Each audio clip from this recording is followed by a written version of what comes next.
Firstly, can I say that what follows is simply a stream of thought, with no particular planning as to putting things into sections. This means that I may speak about the same thing at various places throughout rather than meticulously catalogue relevant sections together. Secondly, I don't want to litter the pages with specific references or explanations of subjects to justify them. I will on occasion recommend certain researchers or pieces to watch, but there are so many of these researchers who've gone into the detail that many people will have a good idea anyway, or you can look at information at your leisure. So mostly there'll be conclusions that I've reached myself that I'm expanding upon and trying to find connections. Essentially, I just wanted to have a conversation with myself, as many things float around in my head, and often I don't stop and challenge myself or take the time to see ambiguities. So this will be a conversation to listen into, in no particular order. I'll regularly use particular words that those of us who've looked into the etymology will recognize as being subconscious spelling tricks with hidden meanings. Unfortunately, as we've all spent a lifetime using words like human and person, to name just a couple, it would be virtually impossible to find relevant alternatives, and the whole thing would just feel disjointed, so forgive me. Also be assured that I'm always willing to change my mind, as any truth seeker should be able to do, and that I have no agenda whatsoever. This is why I admire researchers like Mark Devlin who'll readily accept that new information contradicts things he may previously have written about, whereas others will actively seek out specific crumbs to reinforce previous assertions, or lead them towards what they want to believe. An important thing to keep in mind constantly throughout is this: around 99.9% of information about everything you think you know is second or third hand. Think about it this way. Your friend arrives for coffee one morning and apologizes for being a little late due to having to take their husband or wife to work. They may tell you that they saw a mutual friend as they were making their way over, and that a blocked road made their journey even longer.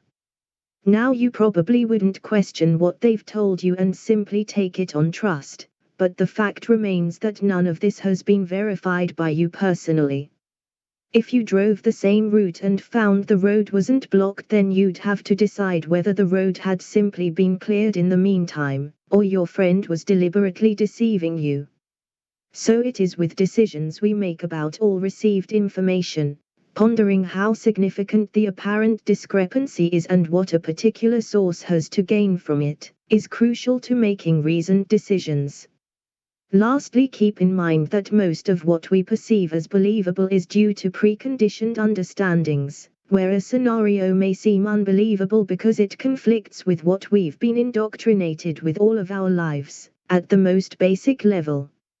As I say, we largely start with assumptions and then try to make them fit with those basic beliefs, and the only way to overcome it is to completely disregard preconceptions and see the possible resolution in an entirely different way. For example, if I give you a 500-piece jigsaw with no picture to work from, but you've started with the idea that it's a farmyard scene. You may eventually connect blocks of sky or grass, but then grind to a halt, scratching your head.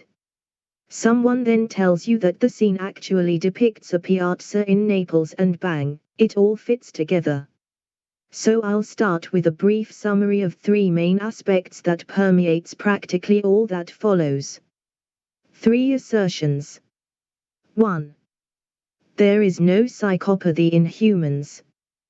The ruling sect operate on a clinical, non-compassionate level using mathematical and statistical methods to control us.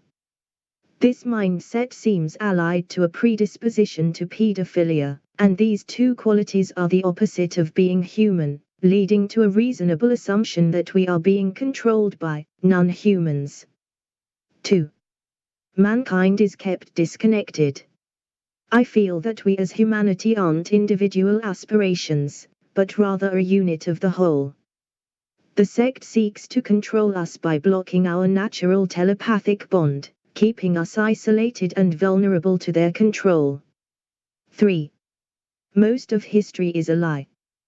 Because of the ambiguities regarding technologies in previous cultures, then the details of historical figures and events cannot be true. There is no psychopathy in humans. Throughout our lifetimes we've been exposed to the phenomena of the serial killer. The first major event in popular culture was the Whitechapel murder spree in 1888, but in the intervening years we've had several more, often glorified in public entertainment broadcasting. This behavior is alien to our natural instincts, and as such holds a morbid fascination in our psyche.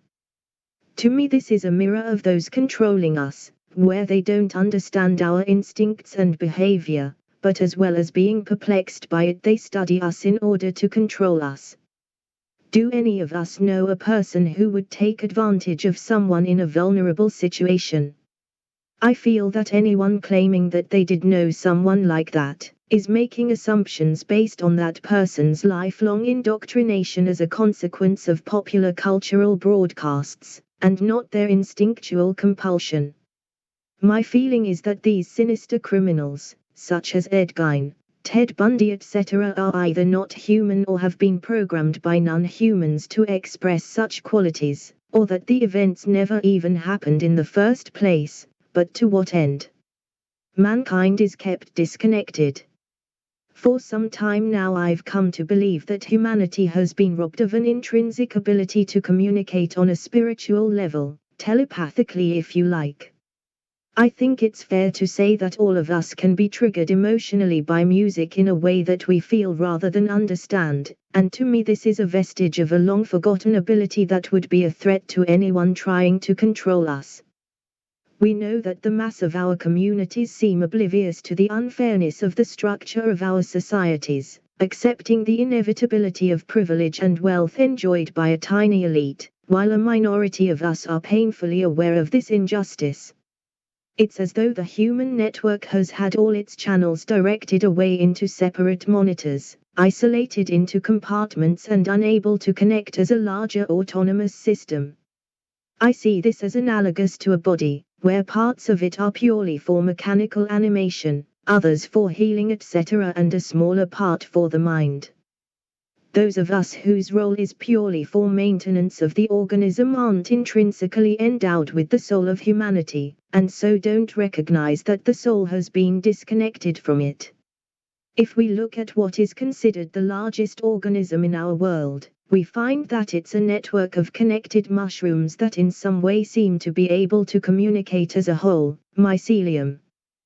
This then is how I see humanity, a network that's been deliberately disconnected from its individual parts in a multitude of intricate ways by outside forces, supplemented by fear as a concentration distraction.